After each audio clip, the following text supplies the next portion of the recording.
अस्सलामु अलैकुम वरहमतुल्लाहि वबरकातुहू। मोहतरम सामईन, आज मेरा लेक्चर नंबर 5 है।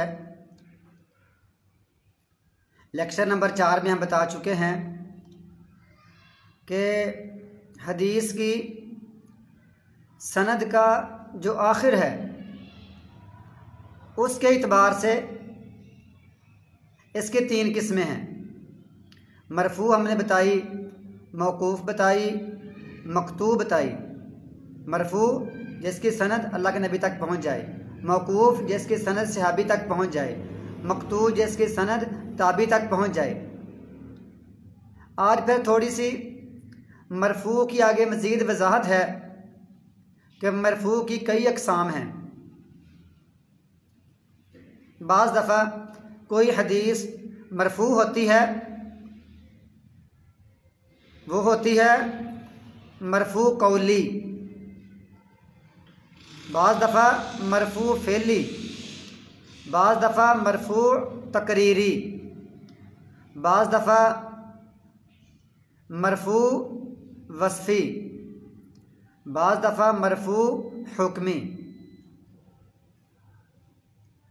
अब मरफू जो कौली है वो ये है, अल्लाह के रसूल का कोई फरमान हो, कोई हुक्म हो या नहीं हो, तो ये हम कहते हैं ये मरफू है, मरफू कौली है। आपने हुक्म दिया या आपने मना कर दिया।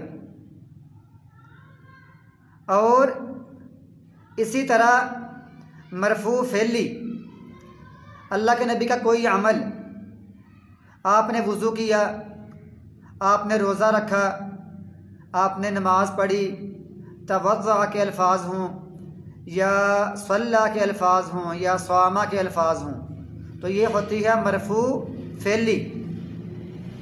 इसी तरह मरफू तकरीरी, वो ये है कि अल्लाह के नबी की मौजूदगी में या आपकी मजलिस में या आपके दौर में किसी ने कोई अमल कर लिया, आपको पता चल गया, आपने उससे मना नहीं किया, आप या तो खामोश रहे या उसकी तारीफ़ कर दी, तो वो होती है मरफू तकरीरी।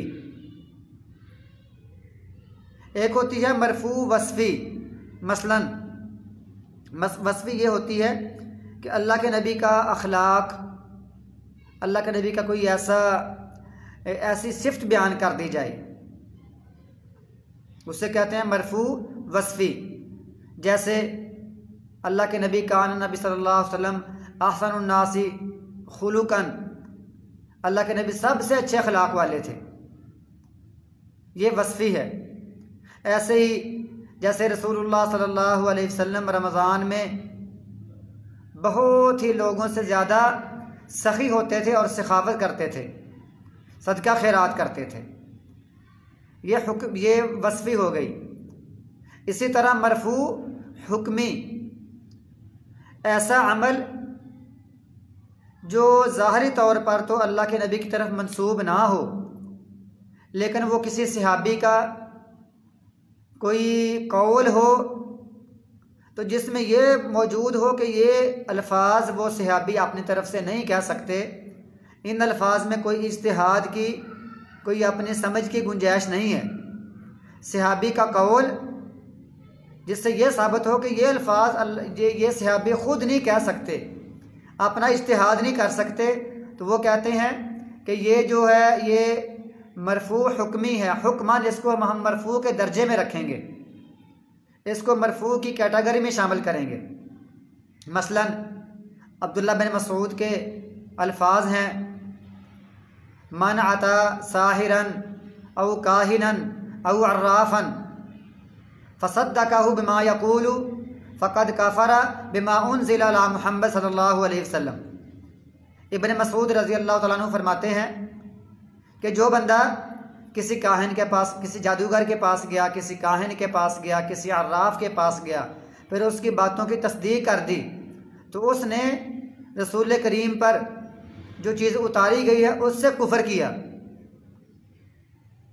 तो ज़ाहरी बात है कुफ़र का इख्तियार ये अब्दुल्ला बिन मसूद का इज्तिहादी मसला नहीं है, तो साबित होता है कि ये अल्फाज अब्दुल्ला बिन मसूद अपनी तरफ से नहीं कह सकते, तो हम कहेंगे ये अल्फाज जो है ना ये हुक्मन मरफू हैं। इसी तरह मौकूफ़ होता है, मौकूफ़ के 3 दर्जे हैं। बाज़ दफ़ा मौकूफ़ कौली होती है, बाज़ दफ़ा वो फ़ेली होती है, बाज़ दफ़ा वो तकरीरी होती है। मसलन कौली जैसे अली बिन अबी तालिब रज़ियल्लाहु ताला अन्हु वो फरमाते हैं लोगों से वही बातें करो जिसको वो समझते हैं। क्या तुम ये पसंद करते हो कि अल्लाह और उसको रसूल को झुठलाया जाए? तो ये हज़रत अली की रज़ियल्लाहु ताला अन्हु की ये कौली मतलब ये उनका कौल है, उनके अल्फाज हैं, तो ये मौकूफ़ है। इसी तरह मौकूफ़ होती है सहाबी तक उसकी सनद पहुंचती है, वो फ़ेली होती है, कोई अमल होता है। इसी तरह किसी सहाबी का मौजूदगी में कोई ताबी कोई बंदा अमल कर दे, कोई भी बंदा अमल करे, तो सहाबी की उस पर खामोशी इख्तियार करना, खामोश रहना, तो वो कहते हैं मौकूफ़ है, ये तकरीरी है। लेकिन मौकूफ़ तकरीरी ये हमारे लिए हुज्जत और दलील नहीं है। हाँ, ऐसा हो सकता है कि कोई मसलन कोई हदीस हो वो ज़ईफ़ हो, किसी दर्जे में हो, तो हम इसको बतौर तायीद उसको तक़वियत देने के लिए इसको पेश कर सकते हैं। और इसी तरह मक़तू हैं, जो ताबईन की रवायतें होती हैं उनको मक़तू कहते हैं। तो मक़तू के भी फिर दर्जे हैं, कौली होती है या फ़ेली होती हैं। तो अब इस मौजू पर स्पेशल यानी मौकूफ़, सहाबा की रवायत और ताबईन की रवायत, इन पर कोई स्पेशल किताब तो नहीं लिखी गई, अभी तक तो मालूम यही है। लेकिन फिर भी जो 2 किताबें हैं, बड़ी मारूफ किताबें हैं, मुसन्नफ़ अब्दुल रज़्ज़ाक़ और मुसन्नफ़ इब्न अबी शैबा। तो इसमें जो किताब है ना, अल किताब अल मुसन्नफ़ इब्न अबी शैबा की अल आसार वल अहादीस यानी अल किताब अल मुसन्निफ़ अल अहादीस वल आसार, तो इसमें बहुत सारे सहाबा इकराम के अक़वाल, उनके आमाल, ताबईन के आमाल और अफ़आल अक़वाल मिलते हैं। इसी तरह मुसन्नफ़ अब्दुल रज़्ज़ाक़ है, उनकी किताब में बहुत सारे सहाबा इकराम के और ताबईन के अक़वाल और आमाल मिलते हैं। तो ये किताबें हैं मौकूफ़ और मक़तू के मौजू पर स्पेशली नहीं है, लेकिन ये इसमें बहुत सारी चीज़ें हैं इस मौजू पर आती हैं। तो ये मुख्तसर है, ये 5वां लेक्चर है जो मरफू, मौकूफ़ और मक़तू के बारे में है। और इसी तरह एक हदीस होती है, वो भी सनदन, उसको हदीस कुदसी कहते हैं। उसमें ये होता है, ये मुख्तसर है कि माना अल्लाह की तरफ से है और अल्फाज अल्लाह के नबी के होते हैं। माना उसका अल्लाह की तरफ से, अल्फाज अल्लाह के नबी के खुद आपने।